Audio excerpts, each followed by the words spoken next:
रक्षाबंधनाच्या पूर्वसंध्येला उपमुख्यमंत्री देवाभाऊंनी आपल्या लाडक्या बहिणींशी ऑनलाईन संवाद साधला। ते आमच्या सोबतीला आहेत, आमच्या समोर आहेत। गोंदियात देखील 3000च्या वर महिलांनी लाडक्या देवाभाऊला ऐकण्यासाठी गर्दी केली होती। मध्य प्रदेश राज्याच्या धर्तीवर महाराष्ट्रात देखील 1 जुलैपासून लाडकी बहीण योजना अंमलात आली असून रक्षाबंधनापूर्वी गोंदिया जिल्ह्यात देखील 2,85,000 महिलांचे अर्ज पात्र झाले असून मोठ्या प्रमाणात गेल्या 2 दिवसात लाडक्या बहिणींच्या खात्यात देखील पैसे जमा व्हायला सुरुवात झाली असून आज देवाभाऊंनी आपल्या लाडक्या बहिणींशी संवाद साधत दिलेला शब्द पाळल्याचे सांगत तोपर्यंत तुम्हाला या योजनेचा लाभ मिळणार असल्याची हमी दिली। तर महिलांनी देखील देवाभाऊचे आभार मानले आहेत। आज आपण बघितलं असणार की हजारों महिला इथे उपस्थित होत्या आणि आपल्या लाडक्या भावाला या लाडक्या बहिणी भेटायला इथे आलेल्या आहेत। आज पूर्ण महाराष्ट्रात हा कार्यक्रम झाला आणि देवाभाऊंनी जो संवाद आपल्या बहिणींशी साधला आहे त्यामुळे आज सगळ्या बहिणींना फार आनंद झाला आहे, कारण देवाभाऊंनी जे वचन दिलं होतं ते वचनपूर्ती आज इथे झालेली आहे। कारण सगळ्यांना सांगितलं होतं की लाडकी बहीण योजनेअंतर्गत त्यांना 1,500 रुपये महिना हे मिळणार आहे आणि खरंच आनंदाचा त्यांच्यासाठी दिवस आहे, कारण त्यांना आज त्यांच्या खात्यामध्ये हे 3,000 रुपये सगळ्यांना पोहोचलेले आहे। काही महिलांचे नसेल आलेले ते सुद्धा आता सप्टेंबर महिन्यात येणार आहेत। तर ही जी लाडकी बहीण योजना आहे सातत्याने चालत राहील असं देवाभाऊंनी वचन दिलेलं आहे।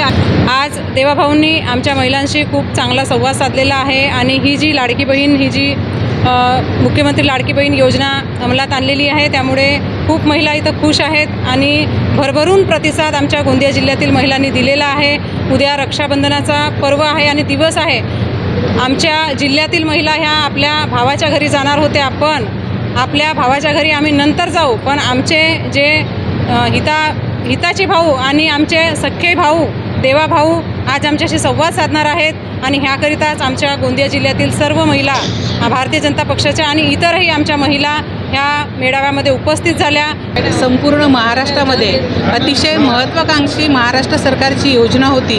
त्या महाराष्ट्र सरकारच्या योजनेच्या अनुषंगानं महाराष्ट्रातील सर्व बहिणींनी आपल्या लाडक्या देवाभाऊशी संवाद साधला आणि त्या अनुषंगानं आज गोंदिया जिल्ह्यामध्ये भारतीय जनता पार्टी महिला मोर्चाच्या वतीनं हा कार्यक्रम आयोजित केला गेला होता आणि या कार्यक्रमामध्ये हजारोच्या संख्येने ज्या अंत्योदय म्हणजे समाजाच्या शेवटच्या घटकातील महिला आहेत, ज्यांना खरंच 1,500 रुपयाची किंमत कळते, समाजातल्या आर्थिकदृष्ट्या दुर्बल घटकातील महिलांना जेव्हा 1,500 रुपयाचा जो फायदा झाला आणि त्या 1,500 रुपयांनी त्यांच्या संसाराला जो हातभार लागणार आहे, या सर्व महिला अतिशय उत्स्फूर्तपणे या कार्यक्रमामध्ये सहभागी झाल्या आणि त्यांनी देवाभाऊंना अतिशय मनपूर्वक धन्यवाद दिलं, त्यांना आशीर्वाद दिले। बिलकुल महिलांना प्राधान्य द्यायलाच पाहिजे। 50% आरक्षण आहे आणि आज आपण बघत आहोत की लाडक्या बहिणीच्या माध्यमातून लाडक्या बहिणीला जर विधानसभाची तिकीट दिली तर ती लाडकी बहीण अजून आनंदात राहील आणि सेवा करायला नेहमी तत्पर राहील। काय वाटतं, देवाभाऊ ऐकतील का आपल्या बहिणीचं? देवाभाऊने ऐकायलाच पाहिजे, कारण की देवाभाऊने बघितलं आहे की महिला किती काम करून राहिल्या, महिला किती मोठ्या प्रमाणात एकत्रित येऊन राहिल्या आणि लाडकी बहीण जर त्यांनी म्हटलंच आहे तर एखाद्या ठिकाणी लाडक्या बहिणीला ते अवश्य विधानसभेत तिकीट देतील। तर गोंदियाच्या पवार बोर्डिंग या ठिकाणी आयोजित संवाद कार्यक्रमात गोंदिया जिल्हा परिषदेचे अध्यक्ष पंकज रहांगडाले, आमदार विजय रहांगडाले, जिल्हाध्यक्ष यशुलाल उपराडे यांच्यासह गोंदिया जिल्ह्यातील माजी आमदार तसेच जिल्हा परिषद सदस्य, महिला सरपंच मोठ्या संख्येत उपस्थित होत्या।